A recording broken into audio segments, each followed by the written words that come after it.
Hello दोस्तों, नमस्ते, राम राम। तो आज आपको हम अपनी सुबह से लेकर शाम तक पूरी दिनचर्या दिखाने वाले हैं। तो आपको ऐसे वीडियो पसंद है तो आप पूरा वीडियो ज़रूर देखिएगा। तो हमारी सुबह की शुरुआत सुबह 5:30 या 6 बजे से होती है। तो आज अभिराज के पापा भी अभिराज सो के उठ गए थे। तो सबसे पहले हमने बिस्तर सही किया और कपड़ा ढेर सारा फैला हुआ था सोफे पे, तो उसे हमने समेटा। सुबह का टाइम है, काम भी हमें निपटाना है, तो सबसे पहले हमने कमरे की थोड़ा बहुत साफ़ सफाई कर ली थी और जो कपड़े बिखरे हुए थे उसे हमने फ़ोल्ड कर कर के रख दिया था। ऐसे बिखरा हुआ कपड़ा अच्छा नहीं लगता है। और सुबह उठ के सबसे पहले हम किचन में ही जाते हैं। तो सुबह उठ के हमने किचन का कुछ काम ख़त्म कर दिया था, तभी हम आए थे रूम में। तो रूम में हमने सारे कपड़े को फ़ोल्ड करके रख दिया था और अभिराज नहा लिया था आज सुबह सुबह। इसे पानी में भीगना बहुत पसंद है, तो जब भी कोई नहाता है तो ये चला जाएगा नल पे, तो कपड़ा भी भिगा लेता है। तो लगे हाथ हम इसे नहला दिए थे। तो इसे पाउडर लगाना बिल्कुल भी नहीं पसंद है। जब भी पाउडर लगाओ तो चिल्लाता बहुत है। तो हमें काम के साथ साथ अपने बच्चों को भी देखना रहता है। अभिराज को आज हम थोड़ा सा डांट दिए थे, तो हमें चुम्मी दे रहा था कि खुश हो जाए। और सुबह सुबह आज बारिश बहुत ज़ोर की हो रही थी। सुबह की शुरुआत हमारी गर्म पानी पीने के साथ होती है। सबसे पहले उठकर हम गर्म पानी पीते हैं। अगर पूजा करना है तो पूजा करके तभी पीते हैं। फिर हमने खाना बनाया। खाने में बनाया था हमने दाल चावल, तोरी की सब्ज़ी और रोटी बनाने में सबसे ज़्यादा टाइम लगता है। और इस टाइम तोरी की सब्ज़ी बनाने में टाइम लग रहा है, क्योंकि तोरी में पानी बहुत ज़्यादा रहता है, तो उसे सुखाते सुखाते काफ़ी टाइम हो जाता है, तब जाके वो होता है। रसोई का काम करते करते एक मोटिवेशन लाइन याद आ गया, जो आपको हम सुनाते हैं। घर का हर छोटा मोटा काम परिवार की खुशियों का नींव होता है, इसलिए सबके साथ काम मिलकर करते रहिए, मुस्कुराते रहिए और आगे बढ़ते रहिए। रसोई का काम ख़त्म करने के बाद घर का छोटा मोटा काम है जो हमें अब करने हैं। तो हम सबसे पहले कपड़ा फैलाने के लिए चले गए थे और अभिराज भी वहाँ पे आ पहुँचा। इसे सीढ़ी से अब ज़रा भी डर नहीं लगता। चढ़ने को तो आराम से चढ़ जाता है, लेकिन उतर नहीं पाता है। उतरने में ये डरता है। सुबह में जोर वाली बारिश हुई थी और दोपहर में खूब तेज़ धूप था। तो अभिराज को थोड़ी देर छत पे घुमा लिए थे। उसके बाद हम नीचे आ गए और खाया हमने चना।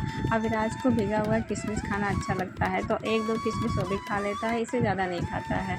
फिर थोड़ी देर बाद अभिराज सो गया था, क्योंकि ये 9-10 बजने के करीब सो जाता है। तो हम चना खा लेते हैं तो कुछ राहत मिल जाता है, तो भूख थोड़ी टाइम बाद ही लगता है। तब तक अभिराज के पापा भी आ जाते हैं, क्योंकि वो 10 साढ़े 10 बजे के बाद ही आते हैं, तो उनके साथ ही खाना खा लेते हैं हम। फिर हम किचन की साफ़ सफाई किए और झाड़ू लगाए, और बर्तन भी धुलना है हमें ढेर सारा, क्योंकि बर्तन का झंझट हमें रहता है। क्योंकि बर्तन धुलने में हमें 1 घंटे तो नहीं कह सकते, आधे घंटे तो लग ही जाते हैं। फिर हमने हर जगह झाड़ू लगा लिया था, और झाड़ू लगाते टाइम बाहर का धूप दिख रहा है, कितना तेज़ धूप है। ऐसे होता है जब सुबह बारिश हो जाएगी, दोपहर में धूप निकल जाएगा, तो गर्मी खूब तेज़ होती है।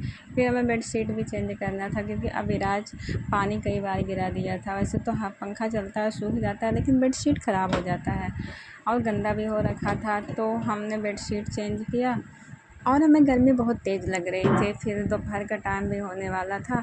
फिर जल्दी से बर्तन धुला और नहा लिया। नहाने के बाद तो बहुत अच्छा फ़ील होता है, काफ़ी ज़्यादा राहत मिलता है, बॉडी को भी रिलैक्स हो मिलती है। तो और नींद भी अच्छी आ जाती है खाना खाने के बाद। और जितने में हमारा काम ख़त्म हुआ, अविराज भी अपनी नींद पूरी कर लिया था। अब ये हमें सोने नहीं देगा, क्योंकि जब ये सोता है तो अपना काम ख़त्म करते हैं। फिर अविराज के पापा भी आ गए थे और नहा लिए थे। फिर हम भी नहा लिए और फिर हम लोग दोनों साथ मिलकर खाना खाए। अविराज के पापा तो चले गए थे। फिर लगभग 1 बज चुका था, हमें सोना था, और अविराज को नींद नहीं आ रही थी कि ये सो जाए, लेकिन ज़बरदस्ती से हमें सुलाना था, तभी हम आराम कर पाएंगे। फिर अविराज 1:30 बजने के करीब सोया था, तो थोड़ी देर हम भी सो गए थे। उसके बाद उठे तो अच्छा फ़ील हो रहा था, लेकिन सर भारी भारी था। उसके बाद 1 चुकंदर हम काटे और 1 टमाटर। हमने सोचा था 1 चुकंदर 1 टमाटर डेली खाएंगे, लेकिन जब खाने बैठे तो खाने का मन ही नहीं करता है। लगभग शाम हो गई थी, फिर हम छत पे चले गए थे। शाम के टाइम बादल बहुत तेज़ छाया हुआ था, ऐसा लग रहा था कि बारिश होगी। रात में बारिश हो तो सही है, पता नहीं चलता। फिर कपड़ा हम सारा ले आए थे। उसके बाद चाय बनाया हमने, चाय पिया, और दोपहर कैसे बीत जाता है पता ही नहीं चलता है। थोड़ी देर सो जाओ, फिर टाइम ऐसे बीतेगा, कब कितना टाइम बीत गया पता नहीं चलेगा, क्योंकि सुबह से काम करो तो नींद आ ही जाती है। और अविराज लेट टाइम तक सोया था, तो इससे रात में नींद नहीं आ रही थी, और बज गए थे रात के 10। तो ये देख रहा फ़ोन। तो वीडियो को यहाँ पर एंड करते हैं। हम लोग खाना खा चुके हैं। Bye bye.